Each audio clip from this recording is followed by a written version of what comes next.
Boa. Eu vi até no Q&A aqui já tem duas perguntas, três perguntas. Aliás, são duas mesmo, né? O Thiago pergunta que fosse explicado o motivo da alienação.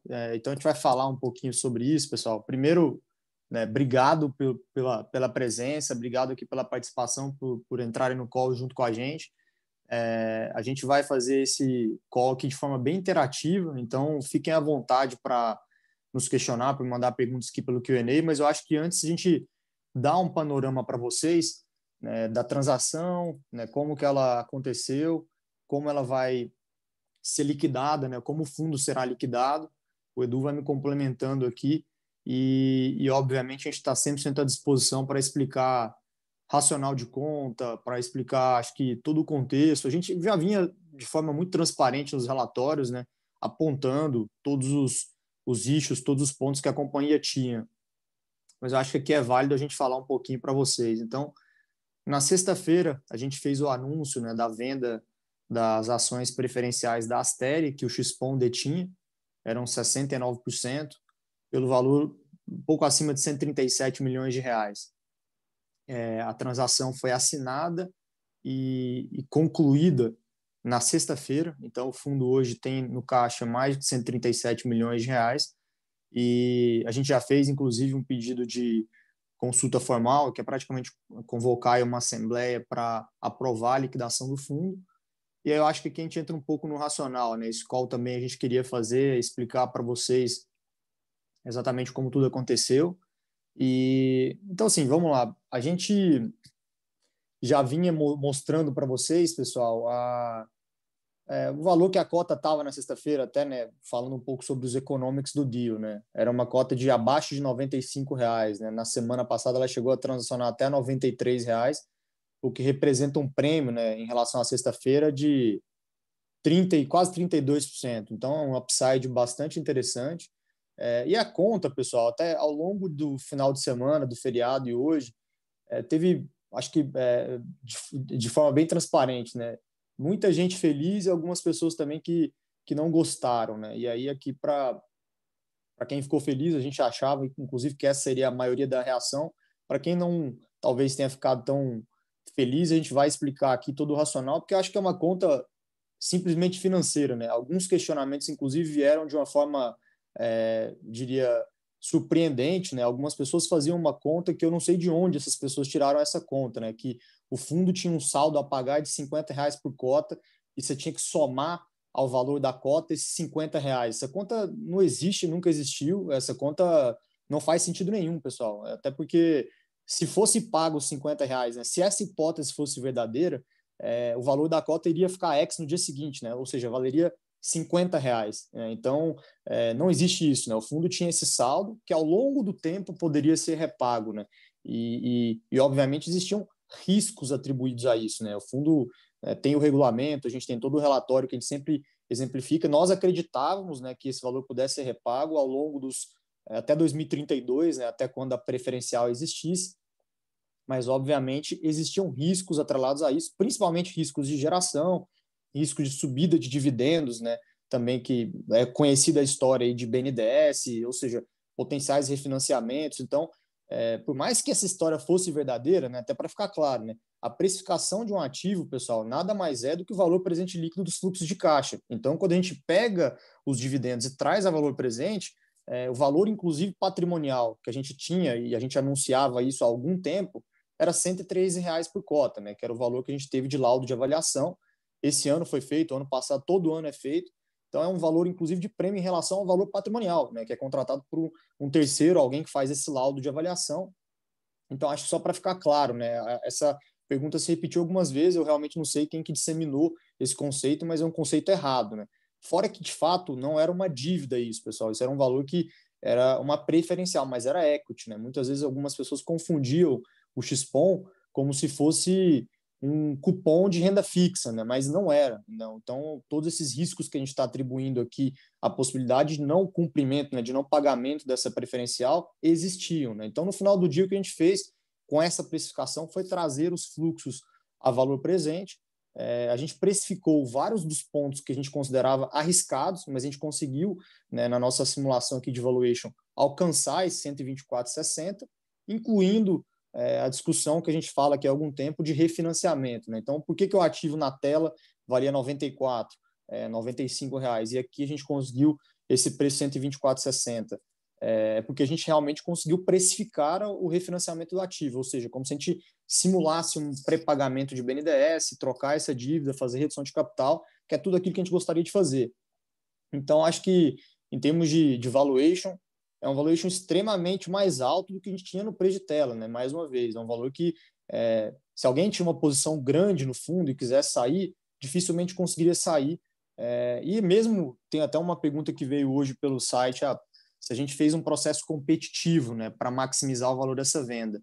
A resposta é que não, até porque a gente já falou isso em alguns calls, né? A nossa posição de minoritário, né, dentro do XPOM era uma posição muito difícil, né? Se a gente fosse contratar um banco, uma boutique de fusões e aquisições para fazer uma venda, a gente não acredita, porque o que a gente faz aqui no dia a dia é isso também, né? A gente tem outros fundos, a maioria de vocês conhece, ninguém seria atraído a entrar em um processo competitivo sabendo que na governança da companhia a Ômega tinha um direito de preferência, né? É um direito que a gente chama em governança de acordo de acionistas de last call.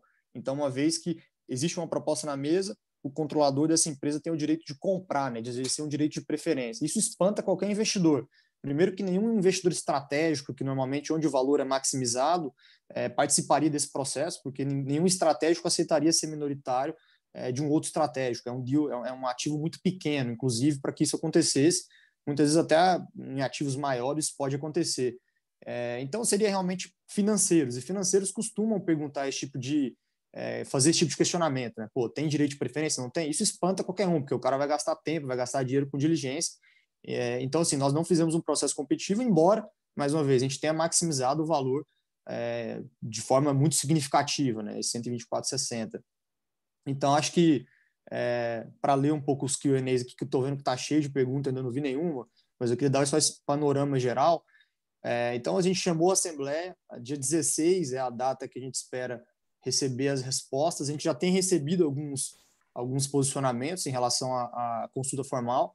O caminho natural para o fundo, né, dado que a equipe de gestão aqui, eu e o Edu representando o time de gestão, não há um interesse de reinvestir esse valor, então o caminho para o fundo, de fato, é ser liquidado.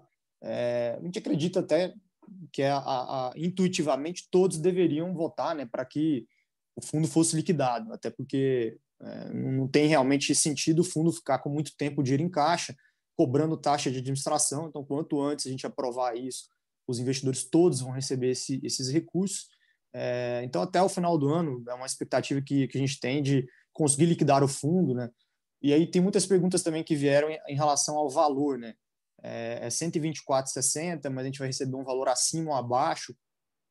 O fundo tem poucos custos, né? Inclusive tem um pouquinho de caixa, e inclusive esse caixa sempre é provisionado para pagar as despesas. Então a gente está fazendo essa conta com o administrador para saber quais são os custos que a gente vai incorrer no encerramento do fundo.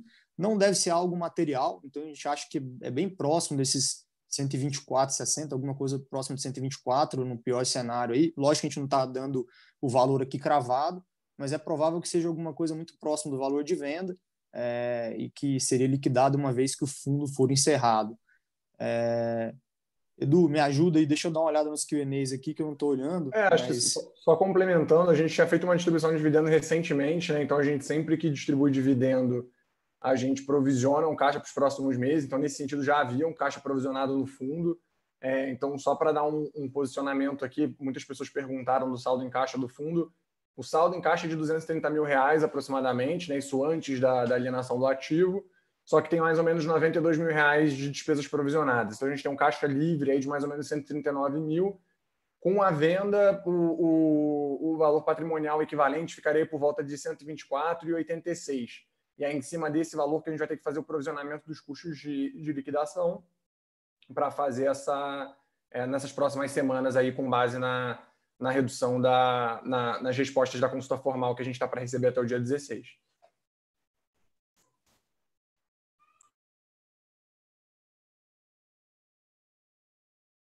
Eu estou vendo aqui, acho que tem umas perguntas, Túlio, dos R$50 por cota. Não sei se isso acho que foi antes de você ter ter comentado, né? Só para esclarecer, né? Os R$ 50 por cota, eles existiam, né? Sempre existiram e sempre foram um valor gerencial de senioridade no recebimento dos dividendos. Então, só para complementar o que o Túlio comentou. Então, quando a gente faz o valor das ações da Astra, quando a gente faz o valor patrimonial da Astra na carteira do fundo, como é feito anualmente, como o Túlio comentou, essa senioridade ela já está sendo considerada no valor. Então, os 124 milhões, mais ou menos, de marcação, que eram R$ 113 por cota, que era a marcação patrimonial do fundo, já considerava essa senioridade dos 50. E aí o que tu comentou, né, de que não, a conta de somar os 50 com o 90 e poucos da tela, 95 da tela, é uma conta que ela não é real, porque esse valor ele é um valor de referência que vai ser pago no tempo. Então, existe uma questão de valor presente líquido, que é a conta que o Túlio comentou, que dá, inclusive, base para o valor patrimonial.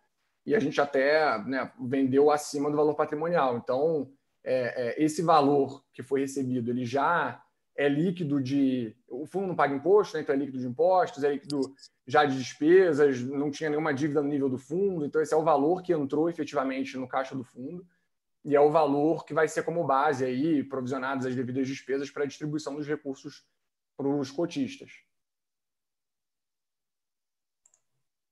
Eu estou vendo aqui algumas dúvidas, pessoal. O que eu acho que tem bastante questionamento quanto por que os cotistas não foram consultados, né? Os cotistas, esse é um tema, né? E todo mundo tem um regulamento e pode olhar o regulamento. Isso é um tema da equipe de gestão. O poder de comprar e vender um ativo é discricionário da equipe de gestão. Então, não havia por que a gente consultar inclusive porque a gente tem a plena convicção de que o valor é realmente um valor muito atrativo, né? De consultar os cotistas, até porque, é um tema confidencial, não faz sentido nenhum a gente perguntar, nós vamos vender o ativo por 124,60, então a gente não poderia vazar a transação antes. Acho que o racional aqui justamente foi o que eu comentei, né? Trazendo o valor inclusive, né, que é um ponto que tem sido bastante questionado, é que valor de tiro a gente trouxe os fluxos, né? Os fluxos, eles são trazidos a IPCA mais 7,5.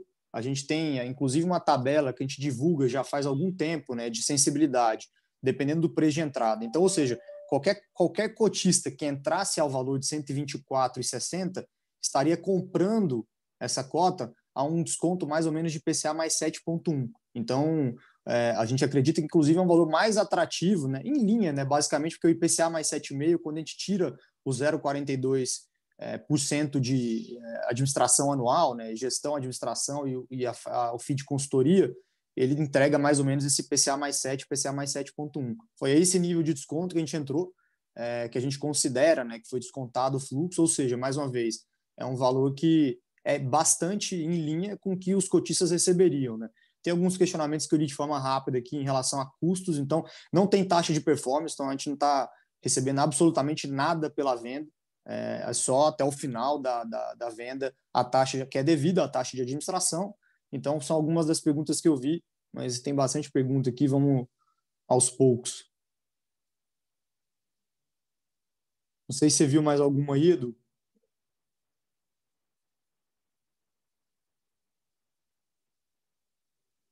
Eu tô passando aqui, mas são as mesmas que você comentou, Túlio. Eu tô passando aqui também.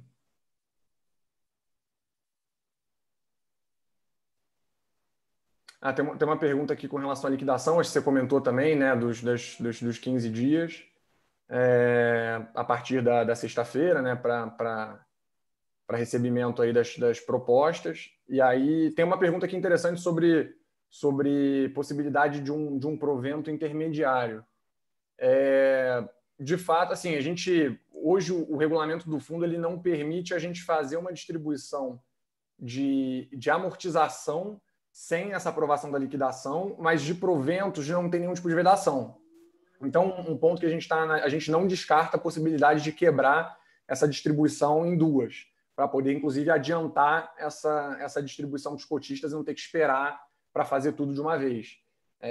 Não vai ser um gap também muito grande temporal, até especialmente considerando aí que a gente tem aprovação relativamente rápida, mas esse é um ponto que a gente avalia sim, só que se isso for feito, muito provavelmente vai ser o valor excedente à cota 100, que foi a cota de emissão, seria o valor que a gente poderia considerar eventualmente como um provento. Mas isso a gente ainda está avaliando aqui, até junto com o administrador, custodiante, mas é possível, uma hipótese que a gente está considerando sim. Tem até um ponto aqui que, com relação aos riscos, né? Que teve um cotista aqui que mencionou que a gente está falando aqui dos riscos do recebimento dos R$ 50 por cota. A gente sempre colocou isso como um valor não garantido, né? Nunca foi um valor garantido. É um valor que, até o momento, a gente via como ele sendo repago antes de 2032, mas ele já estava perigosamente chegando no ano de 2032, e a partir desse ano esses recursos não são mais devidos, né? A senioridade deixa de existir, e o fundo passaria a receber em cima como sucessionista ordinário. Então, esse risco sempre existiu. Um ponto que pesou muito aqui foi a consideração desse risco, né? Assim, a questão do risco-retorno. Então, a gente, por exemplo, em 2018, a gente avaliava esse repagamento aí no nosso cenário base por volta de 2027, né? Ano após ano, com a desalavancagem, com a mudança de regime tributário, isso sendo repago em 2027, 2026, 2027. Só que a gente teve 2018, 19 e agora 20, uma geração muito ruim em Gargaú, muito fraca, que começou a voltar, mas já piorou de novo. E isso acabou jogando isso junto com o caixa preso, né? Uma coisa está, de certa forma, associada à outra, mas dificuldades de mudança de regime tributário acabaram postergando a nossa percepção de repagamento desses IPCA mais 7,5 acruados. Então, o risco, na nossa visão, se tornou muito maior e vem se tornando maior ano após ano. Então, isso é um ponto, acho que só para também ficar todo mundo na mesma página. Não é que a gente ontem achava que repagava, hoje não acha mais que repaga. O risco sempre existiu, a gente até sempre foi muito aberto com relação a isso. Só que é uma questão de que ele estava ficando cada vez mais próximo e estava ficando cada vez maior de não ser efetivamente repago se não fosse feito refinanciamento, se a geração de gargalo não voltasse. Então, esses foram pontos que foram muito levados em consideração aqui na decisão. Tem uma pergunta aqui que foi feita em relação a se o ganho de capital é isento. É sim, para a pessoa física, né, é isento. Então, a pessoa jurídica paga 15% em cima do ganho. O que mais? Estou lendo aqui aos poucos.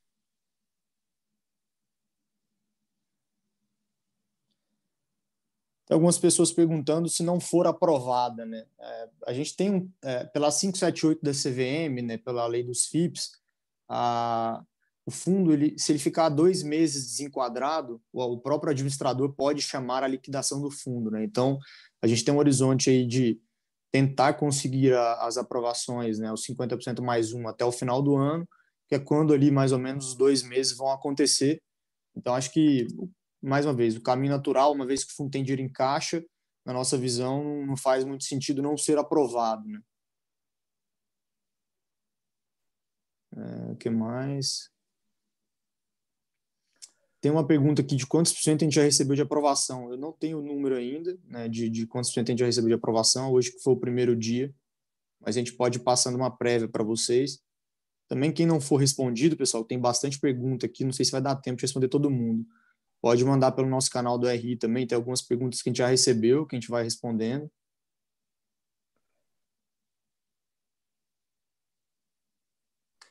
Mais uma vez, tem uma pergunta, acho que a gente já tinha falado isso, mas tem 2 minutos, então acho que só para reforçar.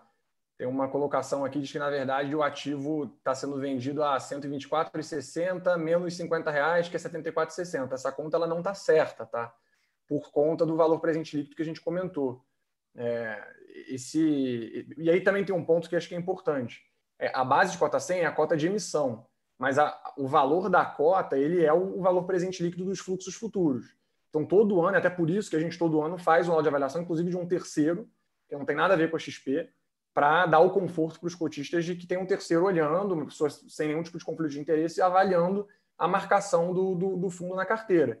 E essa marcação já considera esse VPL. Então, essa conta de 124,60 menos 50, ela não é uma conta correta. Esses 50 eles são distribuídos, né? Existe um catch-up desse dividendo no tempo, e quando você faz o VPL disso, ele já está dentro do valor de venda. Inclusive, os 124,60 por cota, inclusive, são maiores do que essa avaliação que foi feita a 113 por cota, né, nesse ano, no laudista desse ano.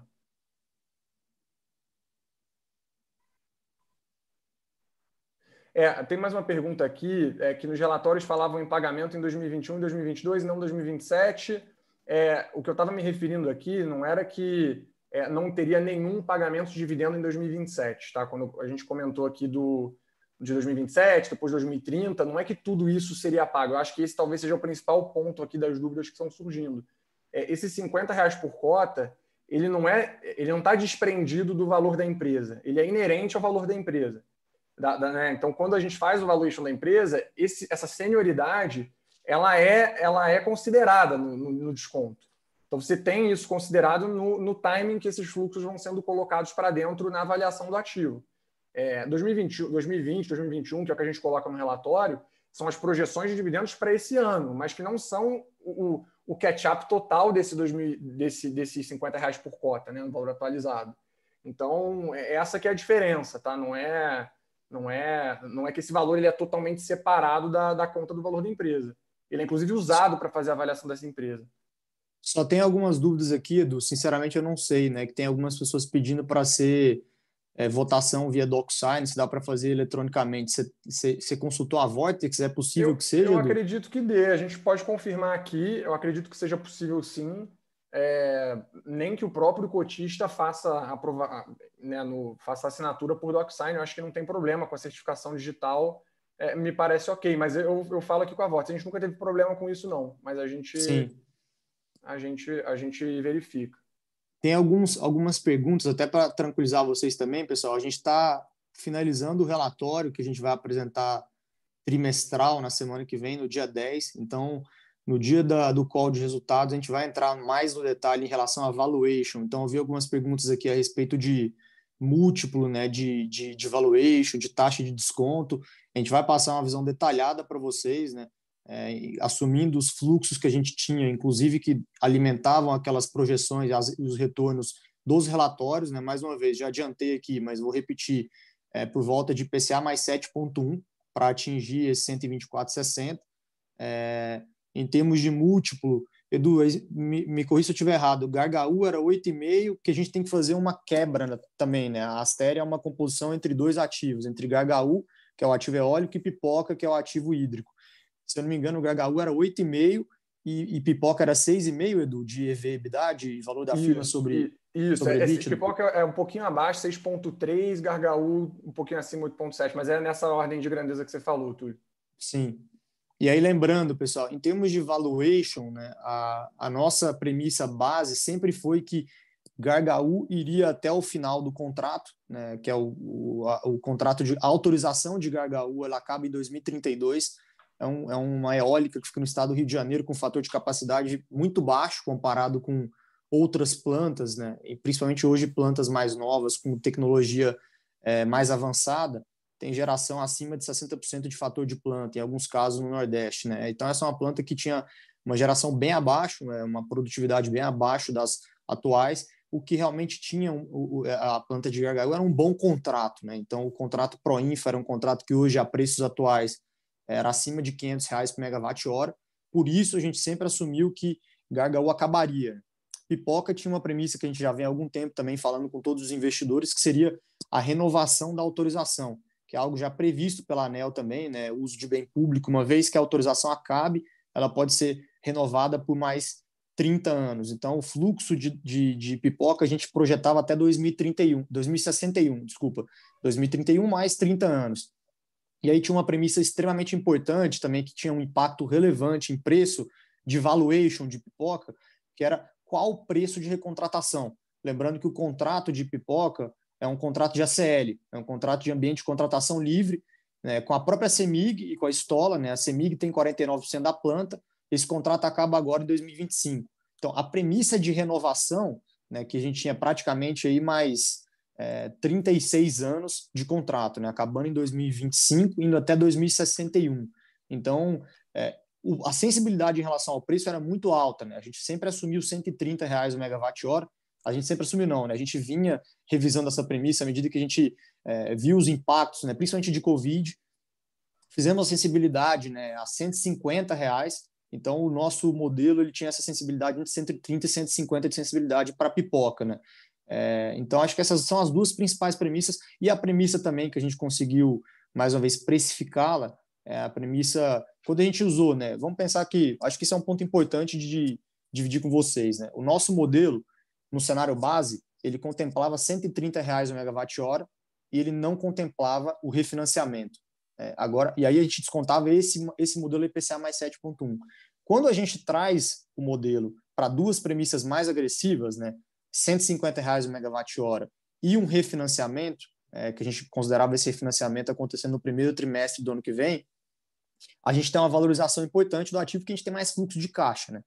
Tanto trazer valor presente o refinanciamento que ensejaria uma redução de capital, quanto ter mais fluxo de caixa pelo único ativo que vai sobrar depois de 2032, que é a pipoca, né? Então, obviamente que isso é uma transação também que você está embutindo mais risco nela, são premissas mais agressivas. Então, a diferença era mais ou menos de 100 pontos base, né? Assumindo essas duas premissas, a taxa de desconto implícita é IPCA mais 8,1, desligando essas duas premissas, a taxa de desconto é IPCA mais 7,1.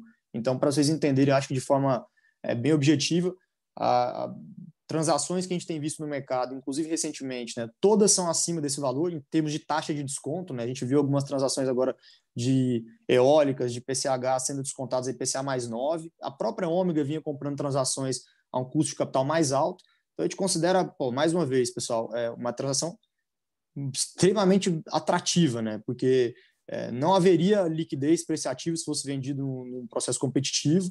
E se fosse vendido num processo competitivo, certamente os compradores colocariam cláusulas usuais em contratos de compra e venda, né? Que são reter valores em escrow, né? Deixar um período para ver se aparecem potenciais passivos, né? Então, assim, você tem indenizações que você mantém em contas para que façam aí frente a potenciais passivos que aconteçam. Tem cláusulas muito usuais também nesses contratos, né? De declarações e garantias, que aqui nesse contrato não houve nenhum tipo de declaração de garantia, então a transação foi assinada e liquidada no mesmo dia, nem os passivos antigos, né, estão sendo considerados. Então, a transação que, assim, do ponto de vista de preço e de contrato de compra e venda, é quase que um contrato porteira fechada, né? Não tem, se fosse feito um processo competitivo para um terceiro comprar, certamente seria realmente cláusulas muito mais pesadas, né? Demoraria muito mais tempo. Então, acho que são pontos importantes que eu tinha esquecido de mencionar. Aqui tem uma pergunta se o caixa já está aplicado no CDI. Já está aplicado. A gente já está com ele no próprio dia, a gente já passou no CDI. O quórum de assembleia é 50% mais um das cotas emitidas, tá? É quórum qualificado aqui, então acho que é um ponto que tem perguntado bastante aqui.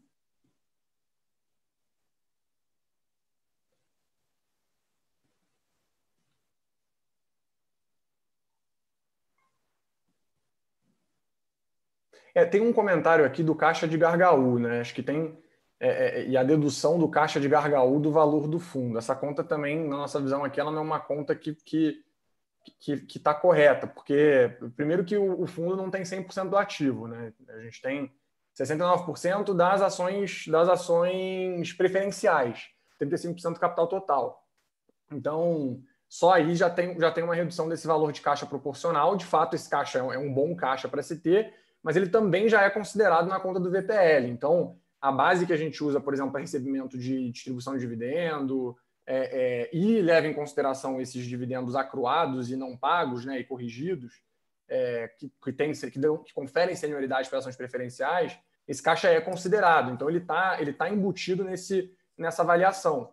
Só que essa conta ela não é correta pelo mesmo motivo que somar ou deduzir os R$ 50 por cota também não fazem sentido, porque é uma questão de valor presente líquido. Então, só para tentar dar um pouco mais de clareza, que eu vi que alguém perguntou aqui do caixa de Gargaú.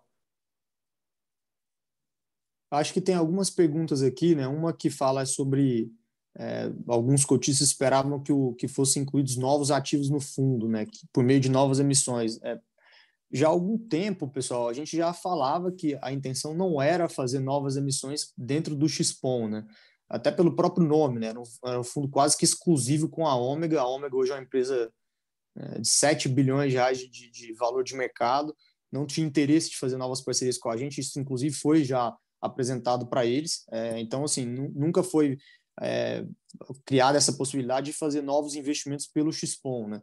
Acho que tem aqui também um questionamento a respeito de a venda, né, por IPCA mais 7,1, que não cria valor para o investidor, né? Para ser sincero, eu discordo, até porque todas as premissas usadas, né, que a gente colocou aqui, são premissas agressivas, né? A gente, mais uma vez, modelou os ativos a P50, né, que é a curva mais agressiva de geração.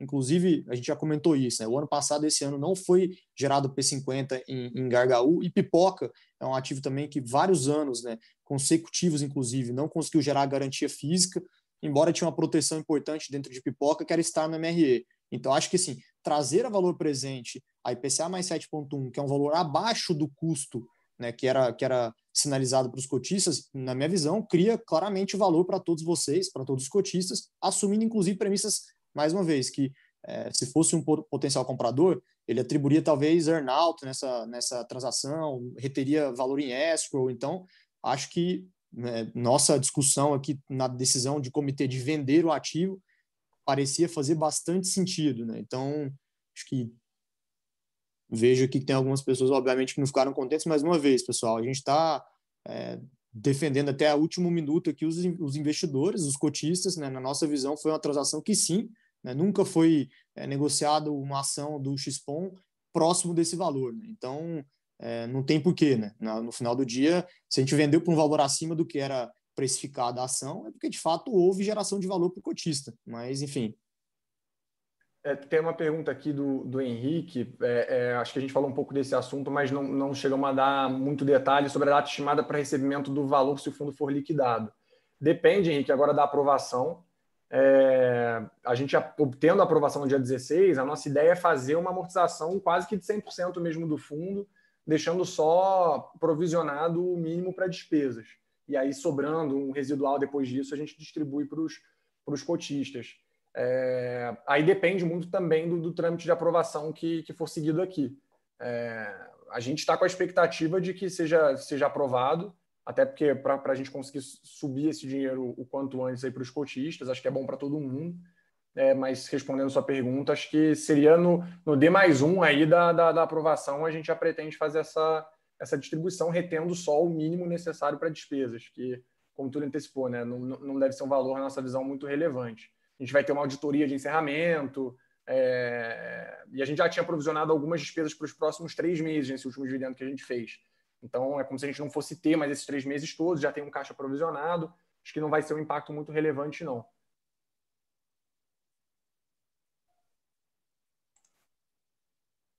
Tem algumas pessoas que eu não sei se entraram depois, mas quem foi o comprador? O comprador foi a própria Ômega, pessoal.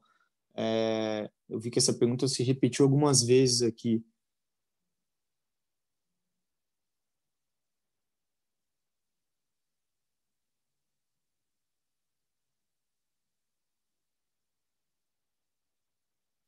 Eu acho que também algumas dúvidas a gente vai responder aqui no relatório, pessoal. Vai ficar mais claro aqui, principalmente o racional de conta, né? Mais uma vez, eu acho que tem algumas perguntas se repetindo aqui em relação à valuation, à taxa de desconto. Eu falei algumas vezes já, mas talvez a gente colocando isso na apresentação. Não deu tempo para a gente fazer os slides para hoje, até porque a gente tem na semana que vem, exatamente daqui a uma semana, o nosso call de resultados, então a gente preferiu consolidar lá, mas como a gente recebeu muitas perguntas hoje, e também a gente faria, de qualquer forma, esse call, a gente antecipou o call. Acho que tem alguma coisa que eu não vi aqui, Edu? Não, o pessoal só está perguntando aqui o valor exato. Assim, a gente que é um valor não muito relevante. Um valor não muito relevante, assim, nossa expectativa, e aí a gente realmente depende um pouco também do custodiante do administrador para isso, mas é que não seja um impacto, não seja uma retenção muito maior do que 30 centavos por cota. Teve até um cotista que perguntou, numa das perguntas para a gente, se acha que R$ 1 por cota, a gente acha que isso é muito dinheiro, não temos essa expectativa de retenção desse nível de custo, né? Então, considerando que a gente tem 1.100.000 cotas aproximadamente, os custos aqui, os principais vão ser a auditoria de encerramento, alguns custos de CVM, custo de junta para encerrar a estrutura jurídica, mas a gente não está dando um valor cravado porque a gente já está aguardando até essa resposta do administrador. Tem uma pergunta aqui sobre o momento de mercado adequado. Se a gente acha que o momento de mercado foi adequado e favorável para a venda, dado que a bolsa está estressada, tem problemas no Brasil e nas eleições americanas. A gente entende que sim, André. A gente está num momento de taxa de juros muito, muito baixa, né? E a gente entende que isso favorece a precificação do ativo para cima. Até o laudo de avaliação também já marcou um ativo mais acima, bem acima do que o mercado mesmo vinha precificando. Então, eu até concordaria com a sua visão se a gente tivesse feito uma venda entre uma coisa e outra, né? Entre o laudo de avaliação e o valor a mercado. Talvez aí ganhasse força o argumento de que a gente está alienando mais próximo do mercado e o mercado acaba tendo muito sentimento na precificação. Mas não foi o caso, né? O valor ficou acima e de forma expressiva acima dessas duas referências, né? Então, na nossa visão, não. Acho que foi um bom momento. Até, de novo, né? Pela questão dos dividendos acumulados e não pagos. A gente tem uma governança de minoritário financeiro que, de certa forma, limita até que ponto a gente consegue efetivamente ir no BNDES. Não é a gente que vai no BNDES e negocia, e não é a gente que vai lá e faz o pleito de redução de capital. A gente cobra, a gente acompanha, mas não é a gente que toma essa linha de frente. E a geração também de Gargaú, que vinha... Enfim, os ativos operam bem, são ativos que vinham gerando em linha normal, que você tenha anos piores do que outros. Mas esse período aqui de 2018 a 2020 e que não vem melhorando, a gente sempre teve, continua tendo, não é porque vendeu que perdeu a expectativa de que volte a melhorar, de que isso volte a melhorar. Só que enquanto não melhora, você tem o dividendo em cima correndo. E aí o ano que era 2027 para fazer o catch-up do que não foi pago, que era a nossa expectativa 2 anos atrás, passa a ser, agora já era 2030. E aí, se você tiver mais um ano, poderia potencialmente virar 2031, 32, e aí chegou em 32, já não vale de nada o que tiver de saldo em 2032, né? Então, esse acho que é o ponto que vale a pena. Acho que muitas das dúvidas talvez sejam até por conta desse conceito de que esse dividendo ele é um dividendo, ele é uma senioridade, né, que existia para o Xpom. Ele não é um valor exigível, aconteça o que acontecer. Se chega em 2032 ele deixa supondo que a gente estivesse hoje em 2032, amanhã nada seria devido, não teria senioridade, a gente passaria a receber os dividendos em 35%. A gente frisa muito isso nos calls trimestrais, isso é uma pergunta que vem muito, a gente coloca isso até no próprio comunicado que a gente faz mensalmente dos dividendos acumulados, a gente fala que o pagamento desses dividendos é sujeito à disponibilidade de lucro, disponibilidade de resultado, que esses valores são válidos até 2032, então talvez ainda tenha alguma, pelo que parece aqui de algumas dúvidas, diferença nesse entendimento, tá? Mas só para deixar um pouco mais claro aqui. Até quando as cotas poderão ser negociadas no mercado secundário? A gente está confirmando essa informação com a Bolsa também, Rodolfo. Nosso entendimento é que até o fundo ser encerrado, mas considerando que a gente quer reter um pedaço muito pequeno, né? Vamos usar um exemplo aqui, tá? E para ficar claro aqui, eu estou usando isso a título de exemplo, mas que seja 50 centavos por cota, não faria muito sentido a gente ter um fundo a 50 centavos negociado na Bolsa, né? Então, a gente até também pediu essa confirmação para a Vortex, para a escrituração, para administrador, para o custodiante, para a gente poder entender como é que isso será operacionalizado pela Bolsa. Então, assim que a gente tiver, também a gente comunica a todo mundo.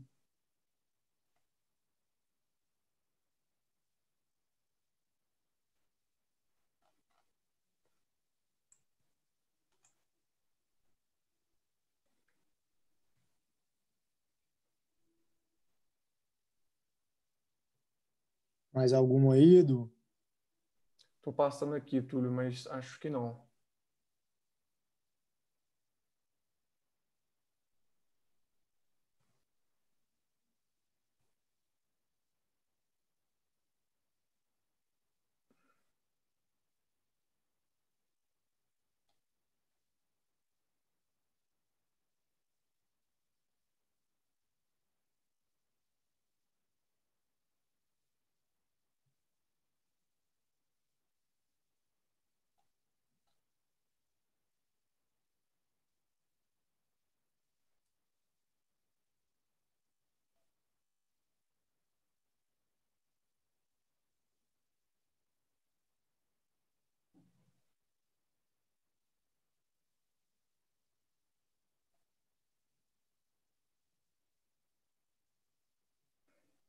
Tem uma pergunta aqui, será possível não vender a cota? Não, não será possível. É que não é a venda da cota, né? A liquidação do fundo.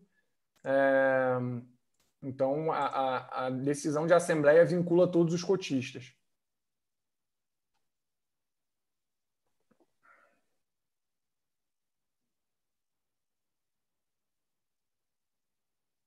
XP não tem performance, já tinha falado.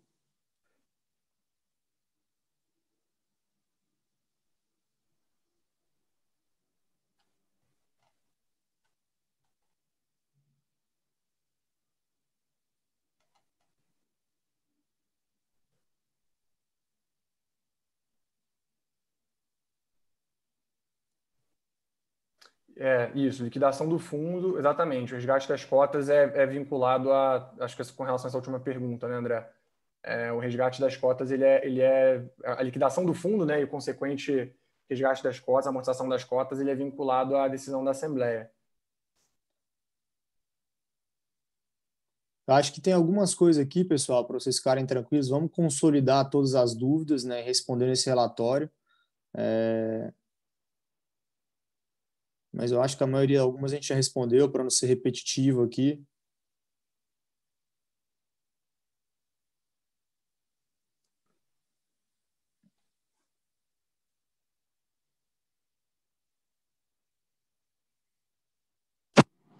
Túlio, sobre a gravação, a gente vai disponibilizar no site do fundo, tá, pessoal? Tá bom, Bi. Obrigado.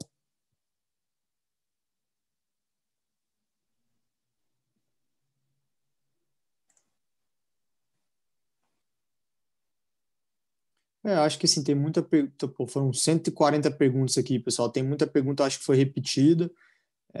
A gente de fato ainda não tem o valor aqui de preciso, né? Quanto vão ser os custos, né? Eu até falei que não seria um valor relevante. De fato, não, a gente não espera que seja. É provável que a gente pague muito próximo de 124,60, né, de reais por cota.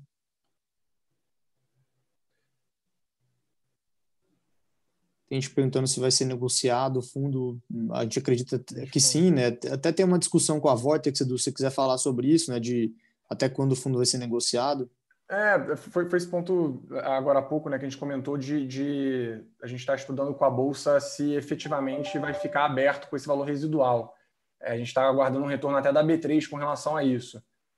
Entendo, e aí depende muito da regra lá da B3, mas entendo que não faria sentido, tá?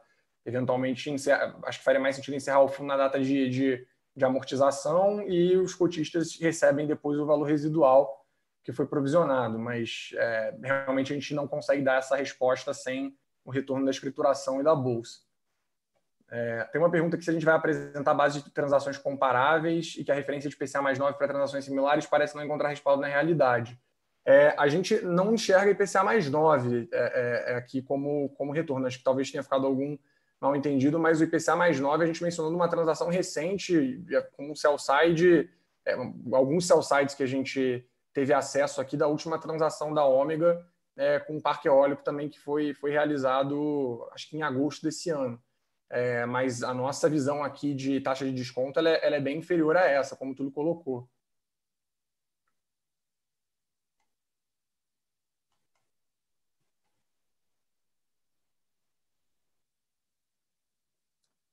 Acho que é isso. Mais alguma dúvida aqui, pessoal? Tem bastante dúvida que a gente não conseguiu responder, eu entendo. Acho que foram muitas perguntas. A gente vai consolidar aqui, algumas são repetidas e a gente vai responder pelo relatório.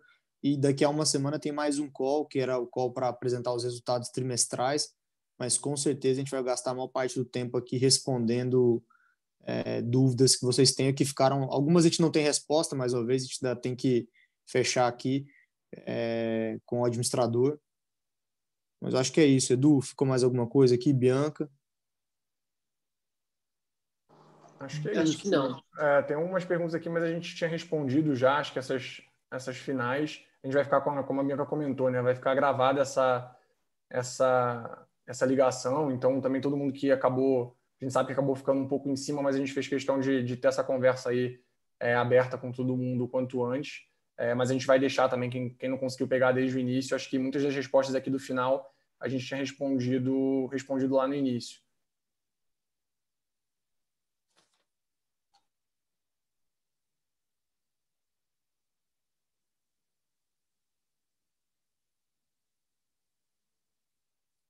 Acho que é isso, então. Vamos também, mais uma vez, agradecer a todos vocês que entraram aqui, que participaram do call, e ao mesmo tempo reforçar que na semana que vem a gente tem mais uma interação, e obviamente a gente está à disposição aqui pelo canal do RI, ou eventualmente se alguém quiser fazer algum outro call, a gente está à disposição também, pessoal.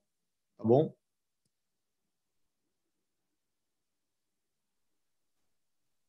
Tem mais alguma aí, Edu? Que você está lendo? Não, acho que é isso, Túlio. Acho que é isso aí. Acho que todos aqui, pelo menos que eu estou lendo, a gente já tinha respondido.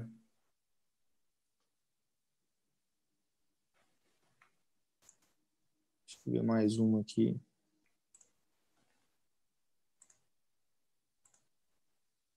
Acho que é isso, então. Beleza? Obrigada, pessoal. Obrigado, pessoal. Boa noite. Obrigado a todos. Boa noite.